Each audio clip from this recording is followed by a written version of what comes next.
کے قدموں میں آ کے لپٹ گئے اور توبہ کر کے آپ کے ہاتھ پر آپ کے مرید ہوئے.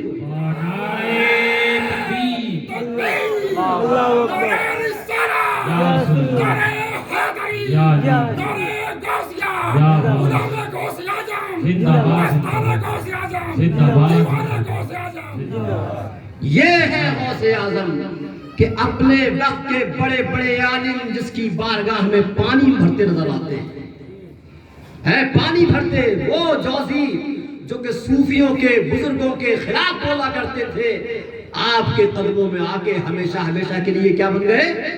غلام بن گئے. تو غوث پاک کی شخصیت سے ہمیں یہ سبق ملتا ہے کہ ہمیں زیادہ سے زیادہ کیا حاصل کرنا چاہیے؟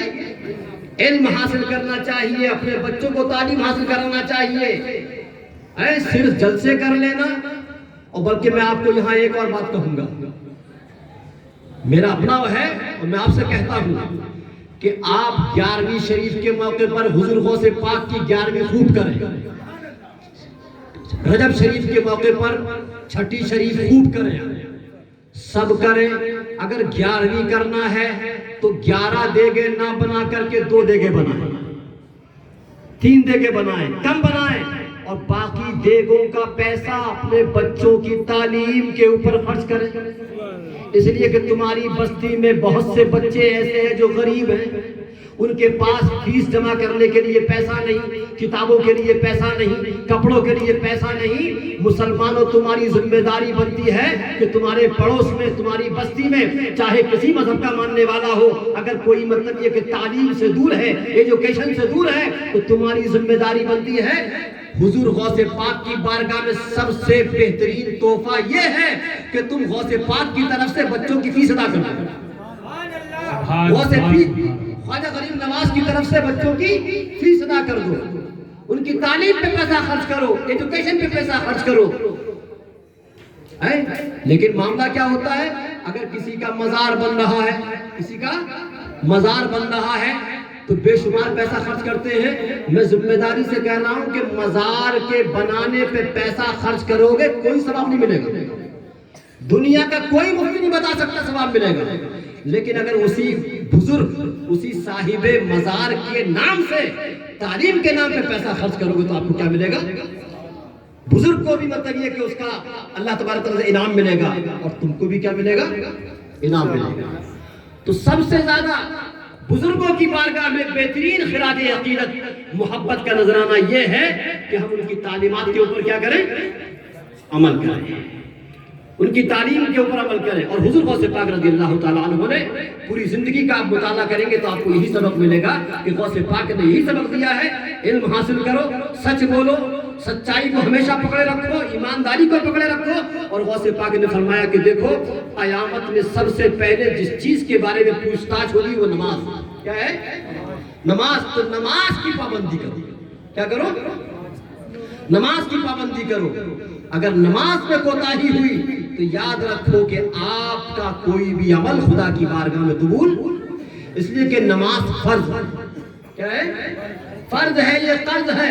اور آپ یاد رکھیں, حضور غوث پاک کی تو یہ تعلیم ہے کہ ہم بزرگوں کے چاہنے والے ہیں, بزرگوں کے ماننے والے ہیں. غوث پاک نے یہ فرمایا ہے کہ اگر نمازیں نہیں پڑھو گے نہ تمہارے کاروبار میں برکت ہوگی, نہ تمہاری زندگی میں برکت ہوگی, نہ تمہارے گھروں میں برکت ہوگی.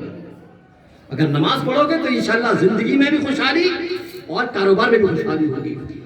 بہت مشہور واقعہ ہے, سنا ہوگا آپ نے علماء کرام سے کہ ایک مرتبہ ایک شخص حضور غوث پاک کی بارگاہ میں جمعے کے روز آتا ہے. کس دن آتا ہے؟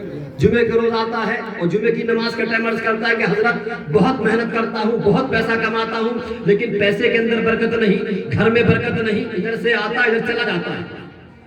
محنت بھی کرتا ہوں, پیسہ بھی آتا ہوں, پریشان کا پریشان رہتا ہوں. غوث پاک نے پوچھا اچھا یہ بتاؤ کہ تمہارا مکان کہاں ہے, تمہارا مکان کہاں ہے؟ کہا کہ حضرت میرا مکان مین راستے پر ہے.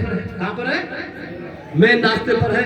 غوث پاک نے پوچھا یہ بتاؤ کہ اچھا تمہارے مکان پر پردہ پڑا ہوا ہے یا نہیں ہے؟ پردہ پڑا ہوا ہے یا نہیں ہے؟ کہا کہ پردہ تو پڑا ہوا نہیں ہے. کہا کہ اچھا جاؤ ابھی جا کر کے اپنے گھر کے دروازے پر پردہ ڈال دینا. کیا ڈال دینا؟ پردہ ڈال دینا. پردہ ڈال دیا. ایک ہفتے بعد پھر پہنچ گیا، کہنے لگا حضرت اب تو اتنی برکت ہے، اب تو اتنی برکت ہے، اتنی برکت ہے، پریشان ہوں کہ پیسہ کہاں اٹھاؤں، کہاں خرچ کروں، کہاں رکھوں۔ لیکن حضرت سمجھ میں نہیں آیا، گھر بھی اسی جگہ پر ہے، مکان بھی وہی ہے، راستہ بھی وہی ہے، کام بھی کچھ نہیں کیا ہے، بس ایک پردہ ڈالا ہے، پھر یہ برکت کیسی ہے؟ تو غوث پاک نے فرمایا چونکہ تیرا گھر مین دروازے پر تھا، جب ادھر سے لوگ نکلا کرتے تھے، جب بے نمازی ادھر سے نکلتا تھا اور بے نمازی کی نگاہ تیرے گھر میں پڑتی تھی تو بے نمازی کی نگاہ کی لعنت کی وجہ سے تیرے گھر کی برکتیں چلی جاتی تھی۔ اب غور کریے کہ جب بے نمازی کی نگاہ گھر میں پڑے تو گھر کی برکتیں چلی جائیں، اور جس گھر میں بے نمازی خود رہتا ہو، جس برتن میں بے نمازی خود کھاتا ہو، جس بستر پہ بے نمازی خود سوتا ہو، وہاں پر برکتیں کیسے پیدا ہو سکتی ہیں؟ تو یہ ہمارے بزرگان دین کی تعلیم ہے، اور یہ کرام کی تعلیم ہے۔ دعا کریں کہ اللہ تبارک و تعالی ہمیں صحیح معنی میں حضور غوث پاک کی تعلیمات پر، حضور غوث پاک کے نقش قدم پر چلنے کی توفیق نصیب عطا فرمائے۔ درود پاک پر اللہم صلی علی سیدنا مولانا محمد مبارک وسلم صلاۃ و سلام علی رسول اللہ۔ یا حبیب